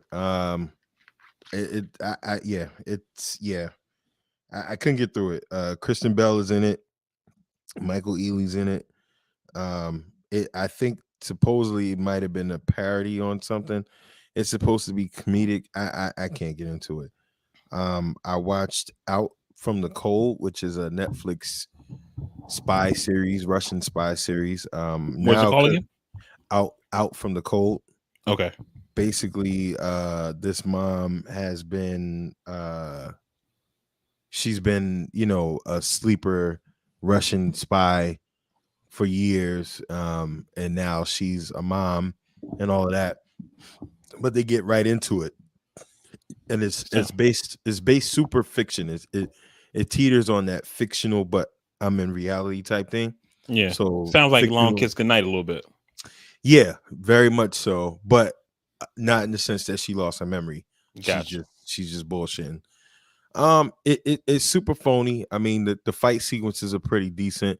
It's a decent watch. It wasn't bad at all. And it ended pretty well. Power just wrapped its season finale. The Ghost Power series. Hmm. I thought it was did nothing really happened. I don't know what the direction was in it. Wasn't anything cliffhanging or anything. It just kind of seemed like they had to tie some shit up and they wanted to get it over with. So I don't know. But then Tommy's Power Book Force debuted. I watched that. Wasn't really impressed. I don't know where they're going with things. And this power universe, while it's not rooted, while it's fictional, right? But there's the fictional reality genre where it's like this ain't real, but this shit could happen. Hmm. It's just too much for me. It's too phony. So I don't know how to really feel about it, but I like the main character Joseph. I'm not gonna try to butcher his last name, but he's been a good actor in this role, and I don't know how he's gonna be standing alone, but it's gonna be interesting to see. So I started that. There's a new Amazon series based on the Jack Reacher novels. Reacher came out on Amazon Prime. It's the next thing. Oh yeah, I've been seeing the previews for that. I haven't watched it, Yeah, but I've seen it. I've seen it advertised. I like that guy. I don't know his name, but he's a young actor. He plays on DC's Titans as one of the Hawk and Dove. He's Hawk in Hawk and Dove character, and I like him. He's funny. He does his own stunts, I think, and stuff like that. So I'm gonna get into that. Speaking of Amazon, have you ever watched those Tim Ryan Tim Ryan, is that his name? Tom Clancy, No. Jack Ryan. You talking about Jack Jack Ryan. There Ryan? you go. Have you ever Yeah, watched that? Tom Clancy's joints. Yeah, I watched Are those. those any good? Yeah, I Okay. liked it. I always see them advertised, and I always say I should check that out, and just never do. Yeah, that's Tom. It comes from Tom Clancy universe. Okay. Anything to me Tom Clancy does is money. So you have Okay. him, Jack Ryan. If you remember the Clear and Present Danger Yeah, I've seen movies with that. I like Harrison that. Ford, it's Hmm. the same character. It's the same character. Oh, It's just okay. young Jack Ryan in this realm versus Tom Cruise, not Tom Cruise, Harrison Ford's character being younger. I mean being Gotcha. older in that sense. And in that same realm that film that Michael B. Jordan did, if you go back to Was it Just Mercy? I think it's called. no, shit. The one where he's like a special forces dude or whatever. Yes. I got it on my list. I haven't watched it yet, but I know what you're talking about. Okay. He also lives. That's also a character that lives in the Tom Clancy realm. And in past films, I think William Dafoe might have played his character in one of the Harrison Ford movies. I think William Dafoe plays who Michael B. Jordan is. And I think going forward, you're gonna see the Rainbow Six. It's pretty dope how they tie it in and make it new and relevant. And Tom Clancy, man, I just like him. What's the other guy that does books? Can't think of his name. Tom Clancy. Stephen King. Nah, it's another guy that did the that did the law, that does the law books. John Grisham. Oh, Grisham. Yeah, I like Grisham. I've read a couple of Tom his books. Clancy, Grisham, those guys and how they write about this stuff, it just always captivates me. So I'm a huge fan. Reacher is another part of another writer's world about, Jack Reacher being an army. I don't know if he was a ranger, but I think he was a ranger, but basically like a military cop. And if you remember, Tom Cruise did he did the two previous Jack Reacher movies in the cinematic universe. So I think this is a good little reboot. I always hated how Tom Cruise played the role because he's such a small guy. I always just hated it because Jack Reacher is a dude that, just whoops a lot of ass. And granted, you don't have to be a big, strong guy to do that. It just always didn't look right to me cinematically. So I like that they got this guy now who's bigger in physical appearance. But I'm gonna watch that. There's a Lifetime movie out right now. The hand, it's kind of basically like The Hand That Rocks the Cradle, but it's with a black woman. I don't have the name of it right now. Um, shit. But I'm looking. I'm looking to catch that. So yeah. Oh, it's Single Black Female. Okay. It's a Lifetime movie. So I want to watch that because I've been seeing a lot being talked about with that. You guys got to watch Hightown on Stars. I can't say it enough. Watch the first season. You're going to love it. Watch that today if you have time. But yeah, man, that's all we got for bingeables, man. That's all I got.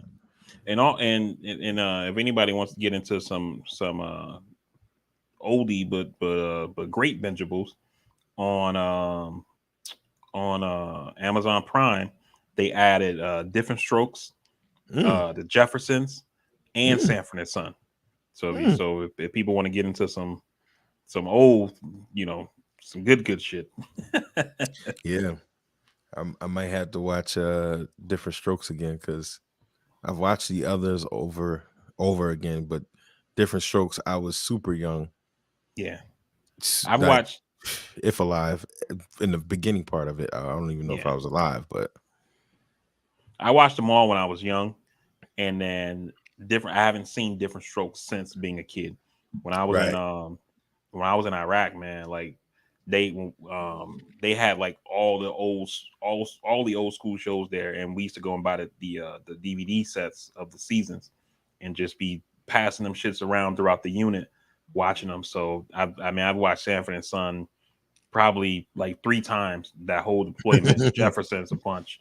That's how I got on Sopranos, was out there in Iraq. Mm. So yeah, we used to just be passing the seasons around, and that's also how I got in Sex and the City. It was like we had watched like everything they had at the store, and it was like, oh, Sex and the City, and I'm like, fuck it. What else I'm gonna do? But you You know what missed I mean? Oz. You gotta. I have two things I gotta tell you. You gotta go watch. Gotta go back and watch Oz. I mean, you have to. Everybody gives the Sopranos the credit, but Oz predates the Sopranos. Mhm. And when you're talking about that raw hitting series, I think it's the first of HBO's kind where it was just raw. And then when you look at the acting tree that comes from that show, it's incredible. Like it's incredible. And I went back and I watched the episode and I was like, yo, I forgot how raw this shit was. Mm. You gotta go watch Yeah, Oz, I'll at check least it the out. first few seasons. Watch Hightown, watch the first 2 3 episodes. You won't be disappointed. How many seasons is Oz? Oz, it's like 1,000 Oh seasons. shit, It's a lot of them.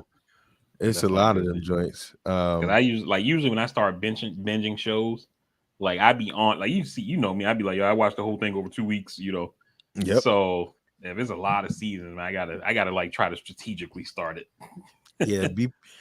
I mean, like I said, it's just one of those, and I think Steve got to go back and watch it too because again, it's the first.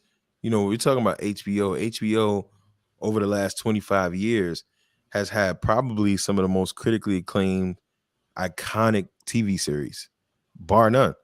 From Sopranos to Sex and the City to now Insecure, Westworld. I mean, anywhere you can go anywhere you want. Game of Thrones.